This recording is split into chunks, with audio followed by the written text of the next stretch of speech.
2023 December 9వ తేదీన కొలువు తీరినటువంటి కాంగ్రెస్ ప్రభుత్వం, రేవంత్ రెడ్డి ప్రభుత్వం అదే నెల 23వ తారీఖున రాష్ట్ర వ్యాప్తంగా ఉన్నటువంటి బెల్ట్ షాపులు వేలాదిగా ఉన్నాయి. ఆ బెల్ట్ షాపుల వల్ల ప్రజలు అనేకమైనటువంటి ఇబ్బందులు పడుతున్నారు. ఆర్థికపరమైన, ఆరోగ్యపరమైనటువంటి సమస్యలు వస్తూ ఉన్నాయి.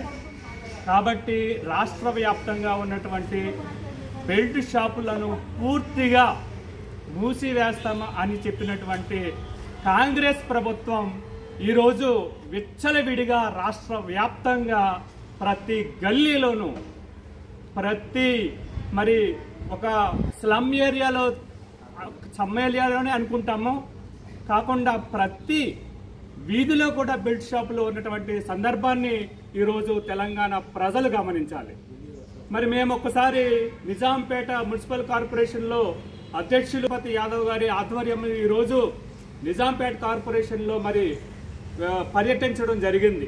అనేకమైనటువంటి బెల్ట్ షాపులు, ఇప్పటికే మేము దాదాపు 5 బెల్ట్ షాపులు మేము సందర్శించినటువంటి సందర్భం. ఇక్కడ ఉన్న మండలి ఏం చేస్తుంది, ఇక్కడ ఉన్నటువంటి మేయర్ ఏం చేస్తున్నాడు, కార్పొరేటర్లు ఏం చేస్తున్నారని భారతీయ జనతా పార్టీగా మేము ప్రశ్నిస్తూ ఉన్నాం. ఒక్కసారి గమనించాలా, కార్పొరేషన్లో ఉన్నటువంటి ప్రజలు గమనించాలా, పౌరులు గమనించాలా. పేద ప్రజలు కొద్దిగా తెచ్చుకున్నటువంటి రోజువారీ కూలీ చేసి తెచ్చుకున్నటువంటి డబ్బుల్ని ఇలాగ అధిక ధరలకు మద్యం కొని తాగటం వల్ల ఆర్థికంగా వాళ్ళు నష్టపోతున్నారు.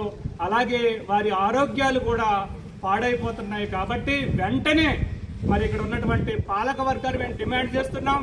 అంతేకాకుండా ఎక్సైజ్ డిపార్ట్మెంట్ని మేము డిమాండ్ చేస్తున్నాం. వెంటనే రాష్ట్ర వ్యాప్తంగా ఉన్నటువంటి బెల్ట్ షాపుల్ని మూసివేసి ప్రజలకు తగినటువంటి విధంగా న్యాయం చేయాలని ఈ సందర్భంగా తెలియజేస్తూ, ప్రజా సంక్షేమం గురించి భారతీయ జనతా పార్టీ నిరంతర పోరాటం చేయడానికి సిద్ధంగా ఉందని, మూసివేయని పక్షంలో ప్రణాళిక రచన చేసి అనేకమైనటువంటి ఆందోళనకి భారతీయ జనతా పార్టీ సిద్ధంగా ఉందని తెలియజేస్తూ సెలవు తీసుకుంటున్నాను. భారత్ మాతాకి, భారత్ మాతాకి జై బీజేపీ, జై.